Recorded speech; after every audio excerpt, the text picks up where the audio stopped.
네, 여러분 안녕하세요.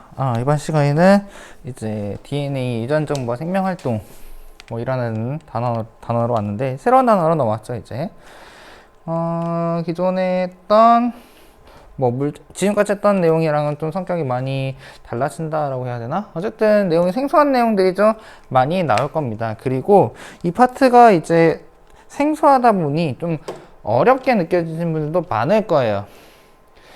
근데 이제 아무래도 새로운 용어들, 여러분들이 이전에 좀 많이 접해주지 않았던 그런 용어들이 많이 나와서 굉장히 어렵게 느껴질 수도 있는데, 이거를 반대로 얘기하면은 용어에만 익숙해진다면은 별건 아니에요. 이해하기가 정말 쉽고요. 그렇게 어려운 내용도 많이 없어요. 그래서 네, 여러분들 이번 파트는 이제 어떤 내가 느끼기에 좀 어렵다라고 느끼시는 분들은 나오는 용어들이 교과서나 학습지 같은 데 나오는 용어들에 대해서 익숙해지는 거를 먼저 하시고요. 그러니까 익숙해진다는 소리는 달달달 외우시고 그 다음에 바라보면은 쉽게 받아들일 수 있을 거라고 생각을 합니다. 어쨌든 이번 시간 한번 나가 보겠습니다. 중학교 때 한번 중3 때, 그것도 중3 때 다뤄본 애들이 나옵니다. 뭐 염색체라든지 뭐 유전자 이런 것들이 나오는데 조금 더 깊게 용어들을 살펴보고 넘어가도록 할게요. 자, 일단 이 파트를 하기 위해서 기본적으로 요 네 가지의 용어들을 반드시 꼭 기억하고 가셔야 됩니다. 용어 정리를 먼저 할 건데,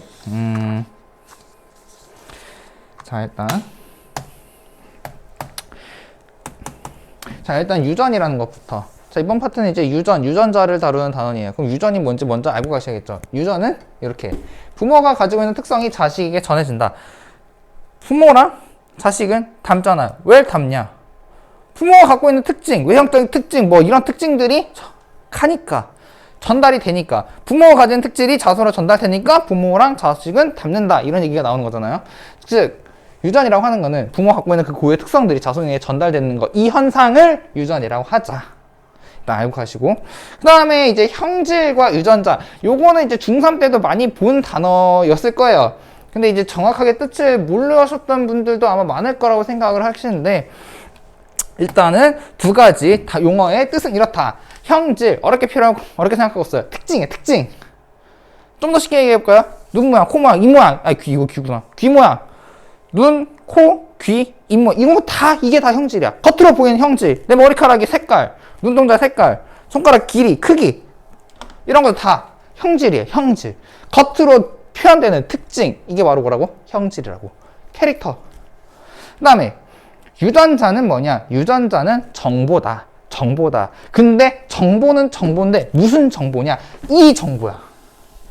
이 정보를 우리는 뭐라 하자? 유전자라 하자. 좀 더 구체적으로 얘기하자면은, 형질은 겉으로 표현되는 거고, 유전자는 이 특징을 담고 있는 정보다. 핵 속에 이거에 대한 정보를 담고 있는 것. 이게 유전자다. 지금은 대부분의 사람들이 이 유전자는 뭐다? 라고 하느냐? 바로 이거잖아요. 너무나 당연히 아는 시대에 왔습니다, 이제. 유전자는 뭐다? DNA다. 라는 거. DNA, 정확히 얘기하면 DNA 안에 이 정보가 있다. 라고 하는 거죠. 그 다음에 마지막에 발현이라는 거는 뭐냐? 발현은, 자, 정보라고 했잖아요. 정보 안에 이 정보는 무슨 정보다? 이 형질에 대한 정보가 담겨 있다. 발현은 여기 담겨 있는 정보가 형질로서 표현되는 과정, 표현되는 것, 이것을 발현이랍니다. 발현. 나타난다는 뜻이에요. 익스프레션, 나타난다는 뜻입니다. 나타난다. 자, 기본적으로 이 단어들을 알고 본격적으로 보도록 할게요. 자, 일단 우리가 무엇을 알고 넘어가야 되냐면은 바로 DNA와 염색체와 DNA 그리고 유전자, 요 세 가지의 관계를 좀 더 확실하게 짚고 넘어가셔야 됩니다. 일단은 요 얘기를 하기 전에 여러분들이 꼭 기억하고 가셔야 될 게 뭐냐면은, 여기다 잠깐 정리할게요.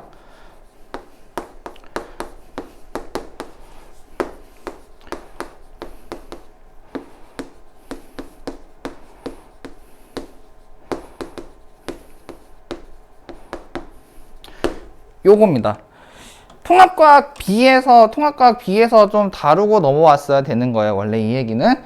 그러니까 이제 좀 이게 사정이 좀 있어가지고 제가 이제 시간이 앞으로 당겨져가지고 아마 이재원 선생님이랑 요 단어를 공부하지 못하고 먼저 이거를 시청하는 분도 있을 거예요. 만약에 내가 이거를 미리 알고 있었다라고 하면은 지금 하는 내용들을 받아들이는데 크게 문제는 없겠지만 내가 아직 이거에 대해서 정확히 잘 모르겠다라고 하시는 분들은 일단 통합과학 B를 보고 그 다음에 이 강좌를 보세요. 아시겠죠?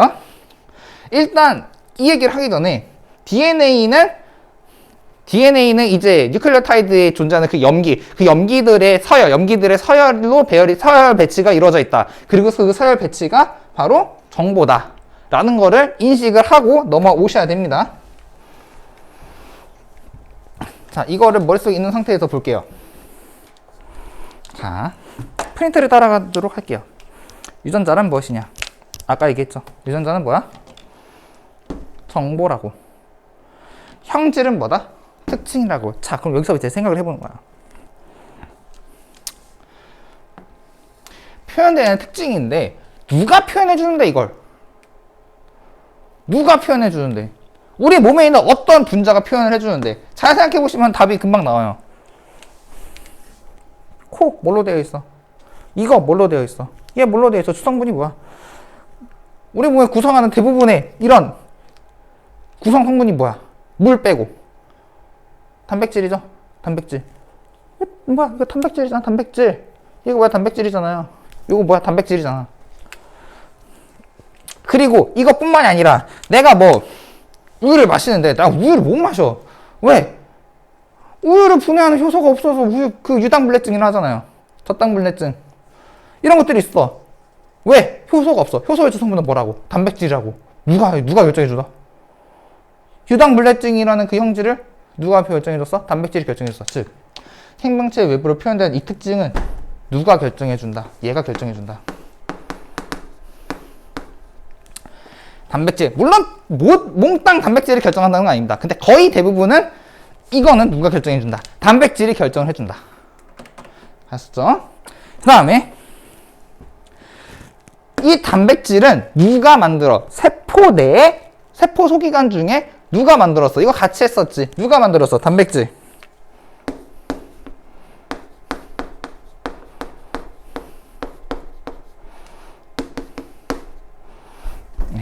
리보솜에서 만들었잖아. 그치? 특징은 단백질이 결정해주는데 이 단백질은 누가 만들어? 세포 내 리보솜에서 만들지. 자, 그러면 첫 시간에 했던 거를 잘 기억해봐요. 리보솜은 단백질을 만드는데 지 혼자 그냥 알아서 뚝딱 만드는 게 아니라 얘도 뭘 받아야 돼? 정보를 받아야 돼. 얘도 특정한 정보, 레시피를 받아야지만이 그에 맞춰서 단백질을 찍어낸단 말이지. 이 얘기 기억나죠? 그럼 여기다가 정보를 주는 건 누구야? 정보를 주는 건 누구라 했어? 바로 DNA가 준다고 했잖아. 특징을 결정하는 정보는 누가 갖고 있다고? DNA가 갖고 있다고.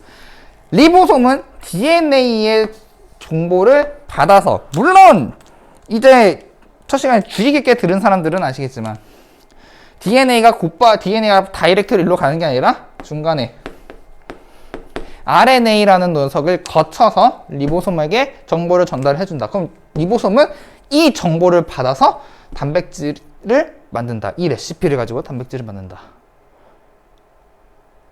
여기까지 이해가 되시나요? 그러면은 자, 유전자는 뭐다? 정보다. 정보는 곧 뭐다? DNA 저장되어 있다.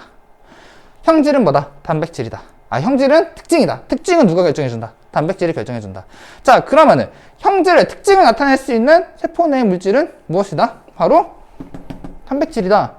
그럼 이 단백질을 만드는 정보, 레시피는 누가 제공해준다? DNA가. DNA 내부에 그 정보가 저장되어 있다. 여기까지 이해가 되셨죠? 자, 그 다음에 요 그림을 이해하셔야 되는데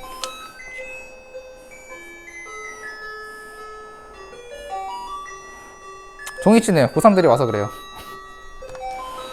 무시하고 진행하겠습니다.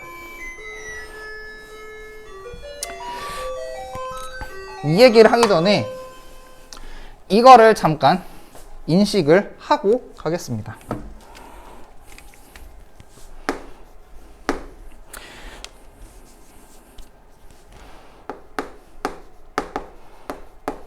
중학교 때 배웠던 거예요.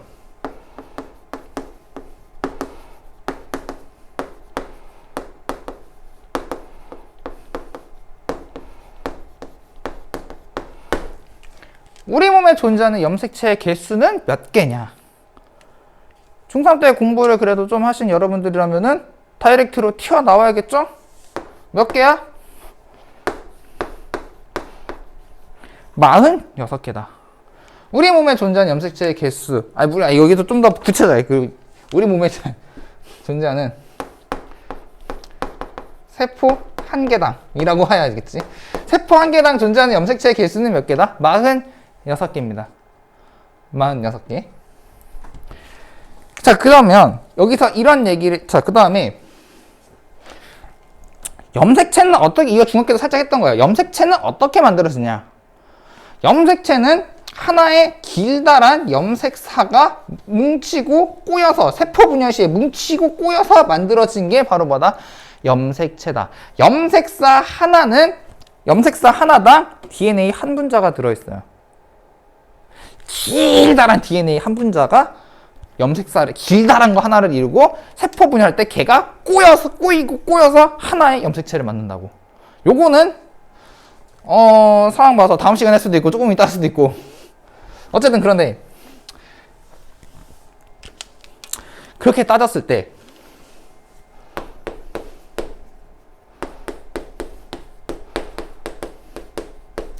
DNA 한 분자당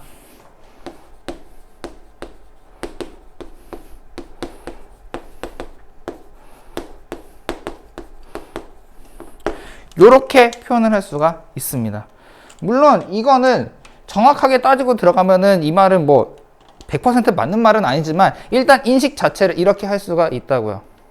세포 분열하지 않는 이상. 어쨌든 DNA 한 분자당 염색체를 한 개를 구성한다 라는 거를 알고 가시고요. 일단 그 다음에 요거는 아시는 분들이 있을 수도 있어요. 하지만 이건 중학교 때 다루진 않은 내용입니다.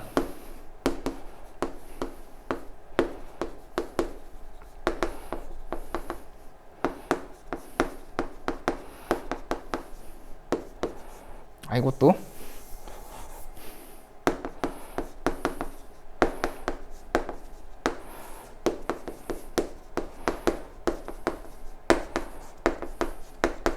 세포 한 개당 존재하는 유전자의 개수는 몇 개다? 혹시 아시는 분들이 있을 수도 있어요. 대략 지금까지 알려진 바로는 약 25,000개에서 30,000개 정도라고 알려져 있습니다. 정확하게 저도 숫자가 얼마인지 모르겠어요. 그냥 뭐 대충 이렇대요. 저도 그렇게 들었습니다. 그렇게 봤고. 자, 그러면은 어떤 문제가 생기냐? 아까 유전자는 뭐라 그랬죠? 유전 정보는 DNA 저장되어 있다. 자, 그런데 우리 몸에 염색체 한 개당 DNA 한 분자를 구성한다라고 봤을 때, 그럼 우리 몸에 DNA는 몇 개가 있는 거야? 46개가 있는 거지. 46분자가 있는 거예요. 길다란 게. 근데 DNA 하나당 유전자 하나를 구성한다면 말이 돼? 커버가 돼야 안 돼? 안 되지. 안 되니까 이런 생각이 나온 거예요. 유전자가 길다랗게 있다. 이렇게 DNA가 DNA가 쭉 길다랗게 있는데, 이 하나의 DNA 안에 유전자가 굉장히 많이 존재해야지만 된다. 그래야지 이게 말이 될 거 아니야. 세포 한 개당 DNA는 46개인데 유전자는 이만큼이나 있대. 이게 가능하려면 따라서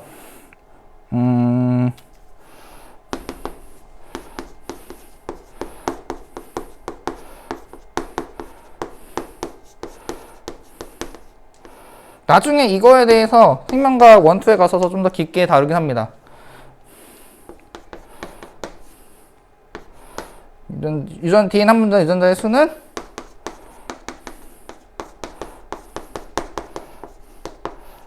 DNA 한 분자가 유전자 한 개를 커버하는 게 아니라 DNA 한 분자가 여러 개의 유전자를 커버 쳐야 된다는 소리입니다.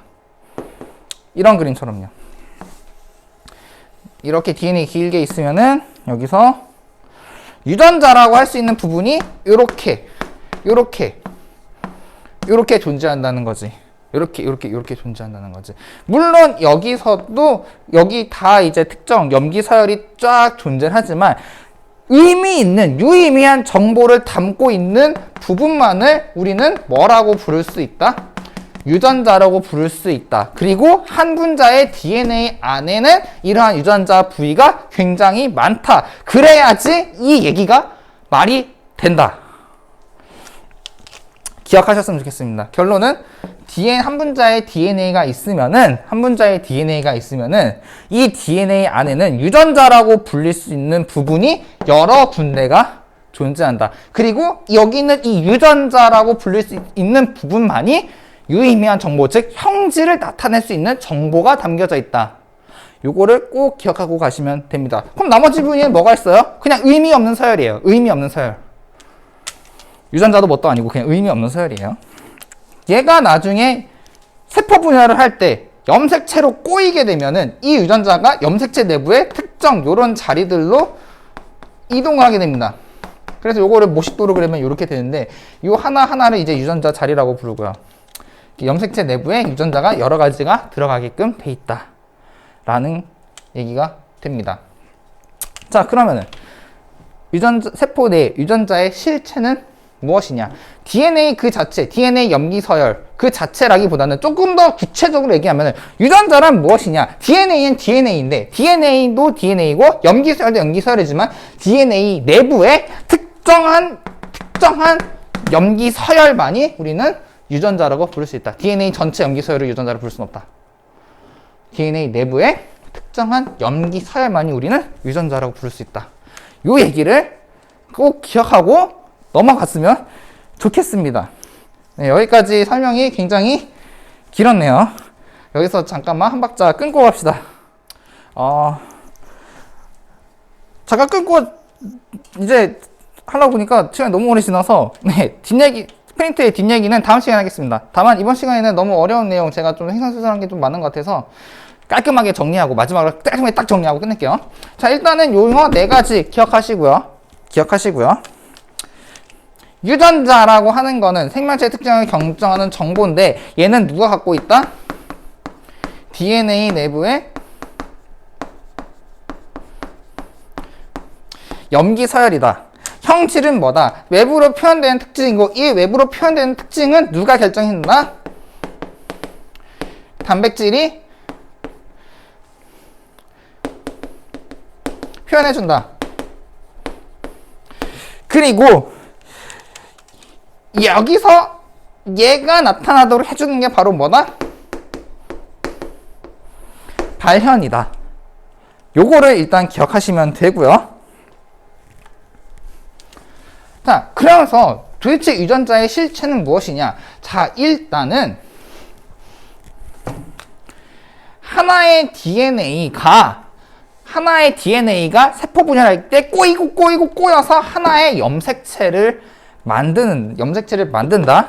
그리고 하나의 DNA 한 분자 내에 굉장히 많은 유전자가 있다. 즉 굉장히 많은 정보가 담겨져 있다. 왜 그러냐?